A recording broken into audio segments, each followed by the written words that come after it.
Hello students, welcome to YouTube channel. जैसा कि हमने पिछले वीडियो में आपको बताया था कि कुछ महत्वपूर्ण बिंदु आपको बताना है, तो आइए आज देखते हैं महत्वपूर्ण बिंदु कौन से हैं। एक चीज ध्यान में रखना, जो भी बिंदु ये हैं ये बहुत ही ज्यादा इम्पोर्टेंट है, महत्वपूर्ण है, तो इन्हें साथ ही साथ नोट जरूर कर लेना। तो पहला बिंदु क्या है? गृह कार्यों के लिए आवश्यक योजना की रूपरेखा तैयार करना गृह व्यवस्था की प्रथम अवस्था है। यानी कि जो हमारा गृह कार्य है उसमें योजना जो हम तैयार करते हैं उसको, उसकी जो गृह व्यवस्था है वह प्रथम अवस्था है। जो ये हमारी गृह व्यवस्था है ये प्रथम अवस्था है। किसकी? जो हम आवश्यक योजना तैयार करते हैं, जो भी हम आवश्यक योजनाएं तैयार करते हैं तो उसकी जो ये गृह व्यवस्था है वो उसका जो अवस्था है वो पहली अवस्था है। ठीक है। दूसरा पॉइंट हमारा क्या है? योजना के अनुसार कार्य करने से श्रम, शक्ति तथा धन की बचत होती है। यानी कि जब भी हम कोई कार्य योजना के अनुसार करेंगे तो क्या होगा? श्रम, शक्ति और धन की बचत होती है। कोई भी कार्य करें तो इससे क्या होता है? ये श्रम है, शक्ति है, धन, इन सभी चीजों की बचत होती है। अगला पॉइंट है हमारा, गृह व्यवस्था द्वारा परिवार के सर्वांगीण विकास में सहयोग मिले। यानी जो गृह व्यवस्था है उसके द्वारा परिवार के सदस्य, जितने भी सदस्य हैं या सदस्य हैं, बच्चे हैं, कोई भी हो, एनीवे, तो उसका जो सर्वांगीण विकास है, मतलब सर्वांगीण विकास में सभी आ जाएंगे, मानसिक विकास, शारीरिक विकास, है ना। तो ये जो सर्वांगीण हमारे मस्तिष्क है तो उसका जो विकास होगा जब, तो उसमें सहयोग मिलती है, सहयोग मिले बराबर, और परिवार का जो वातावरण है वो आनंददायक बना रहे। जब सहयोग मिलेगी, हर चीज की बराबरी होगी, तो हमारा जो परिवार का वातावरण है यानी माहौल जो है हमारे घर का वो बिल्कुल आनंददायक बना रहेगा। ठीक है। अगला पॉइंट क्या है? भौतिक पदार्थ। अब क्या है कि जो भौतिक पदार्थ, धन और सामुदायिक साधन है, ये सब क्या है? हमारे भौतिक साधन है। क्या है? हमारे भौतिक साधन है। कौन कौन से? भौतिक पदार्थ, धन और सामुदायिक साधन, ये हमारे भौतिक पदार्थ हैं। लास्ट पॉइंट क्या है? मानवीय साधन क्या है? मानवीय साधन जो है वो रुचि है, शक्ति या सामर्थ्य है, ज्ञान है, कुशलता है, मनोवृत्ति है, समय है। तो ये सभी क्या है? मानवीय साधन। समय का होना, मनोवृत्ति होना, या ज्ञान, कुशलता, या फिर शक्ति या सामर्थ्य, कोई भी शक्ति सहने की सामर्थ्य होनी चाहिए, किसी चीज में रुचि होनी चाहिए। तो ये सभी क्या है? हमारा मानवीय साधन। एक पॉइंट और है, सार्वजनिक साधन। वो क्या है? उसे भी नोट कर लेना। वो हमारा है अस्पताल है, शिक्षण संस्थाएं हैं, बैंक है, डाकघर है, बीमा निगम है, तो इस तरीके से कई हैं आदि। तो इस तरीके से कई संस्थाएं हैं, कई ऐसी चीजें हैं जो सार्वजनिक साधन हैं। ठीक है। ये तो हमारे महत्वपूर्ण बिंदु थे, जो इतने थे। अब हमारी इस चैप्टर की लास्ट पॉइंट या लास्ट हेडिंग हम कह सकते हैं, तो वो क्या है? हमारा गृह कार्य व्यवस्था के साधन। जो हमारे गृह कार्य है उसके व्यवस्था का सिद्धांत, क्या है ये? सिद्धांत क्या है? ये तुम्हारा पेपर में बहुत ही ज्यादा जरूरी है कि आ सकता है, बहुत ज्यादा जरूरी है, तो इसे जरूर नोट कर लेना। इसमें है इसके जो कार्य व्यवस्था है, इसका जो सिद्धांत है, इसमें कई हेडिंग है, जो मुख्यतः 4 मेन है, जो 4 मेन है उन्हें ध्यान में रखना। तो पहली हेडिंग क्या है देखते हैं। पहली हेडिंग है गृह कार्यों का सुनियोजन, यानी जो भी ये गृह कार्य का सुनियोजन, ये हमारी पहली हेडिंग है। इसमें क्या है, गृह कार्य व्यवस्था को सुचारू रूप से लागू करने के लिए आवश्यक है।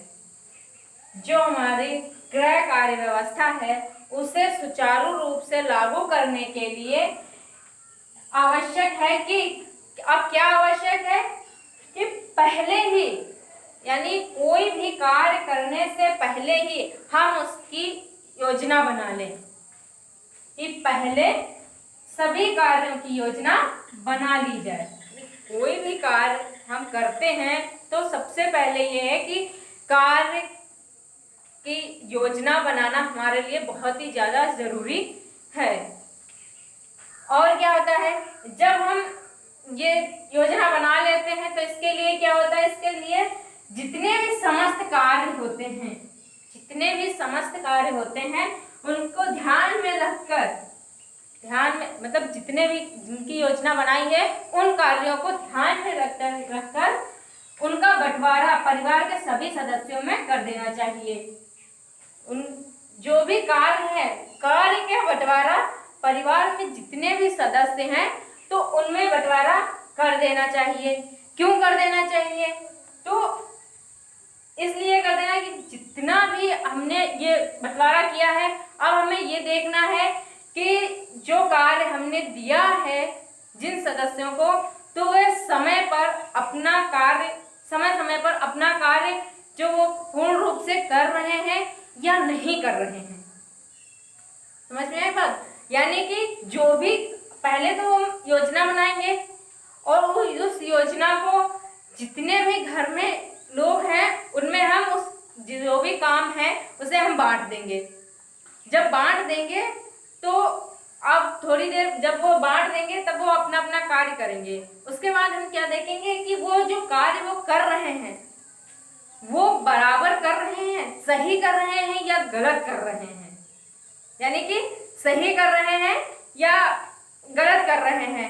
और जो भी कर रहे हैं, और ये भी मान के देखना चाहिए, ध्यान में रखेंगे तो ये भी मान के चलेंगे कि जिन सदस्य को हम वो कार्य दे रहे हैं उनकी क्षमता है, उनकी योग्यता है उस काम को करने के लिए, इतनी क्षमता और उनके अंदर इतनी योग्यता है कि नहीं है कि उस कार्य को कर सकें। जैसे किसी बच्चे को जो क्लास 5th का बच्चा है, अब उसे कक्षा 8 की किताब दे दी जाए पढ़ने के लिए, तो क्या वो पढ़ पाएगा? नहीं पढ़ पाएगा। तो उसके अंदर इतनी क्षमता नहीं है, तो जितनी उसके अंदर क्षमता हो उतना ही कार्य देना चाहिए। आगे हेडिंग, तो ये क्या है, कार्य का जो हमारा कार्य हम करेंगे वो निर्धारित समय पर ही होना चाहिए। ठीक है, तो अगली हेडिंग हम बताते हैं। तो अगली हेडिंग हमारी है निर्धारित कार्य योजना का नियंत्रण।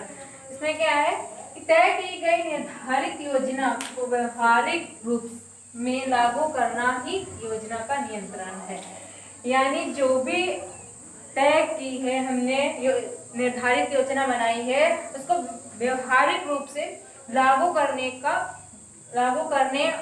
जो कर रहे हैं, जो योजना बना रहे हैं, उसका ही नियंत्रण है। जैसे अभी हमने बताया था कि कार्य सही हो रहा है या नहीं सही हो रहा है, यानी ये चीज देख रहे हैं ना, अभी हमने आपको बताया था। तो परिवार के सदस्यों को समय समय पर अपने अपने कार्य के लिए निर्देश देना कार्य योजना का नियंत्रण ही है। यानी जो परिवार के सदस्य हैं उनको समय समय पर और अपने अपने कार्य, मतलब उनके कार्य के लिए निर्देश देना चाहिए। जो निर्देश दे रहे हैं वही कार्य योजना का नियंत्रण है। अगली हेडिंग है कार्य का मूल्यांकन। अगली हेडिंग है कार्य का मूल्यांकन। इसमें क्या है कि निर्धारित योजना के अनुसार सौंपे गए कार्यों का समय समय पर मूल्यांकन किया जाना आवश्यक है। यानी कार्य मूल्यांकन क्या है, जो भी हमने कार्य दिया है, मतलब अपने सदस्य में जो भी योजना बनाकर जो निर्धारित योजना बनाई है, जो कार्य दिए हैं उनको सौंपे हैं, वो सही समय पर वो कर रहे हैं कि नहीं, इसका मूल्यांकन हमें करना चाहिए, देखना चाहिए कि वो बराबर कर रहे हैं या नहीं कर रहे हैं। तो इसके के 4 उद्देश्य हैं। कौन कौन से हैं? पहला उद्देश्य है उपलब्धियों की जांच, जो उपलब्धियां हैं उनकी जांच आगामी योजना के लिए, जो भी आगामी योजना है उनके लिए भी।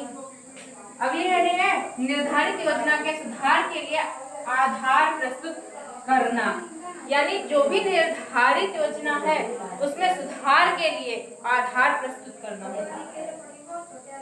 नए उपचार सुझाना, यानी जो भी नए उपचार हैं, उपाय हैं, उपचार हैं, जो भी हैं उन्हें सुझाना। ठीक है।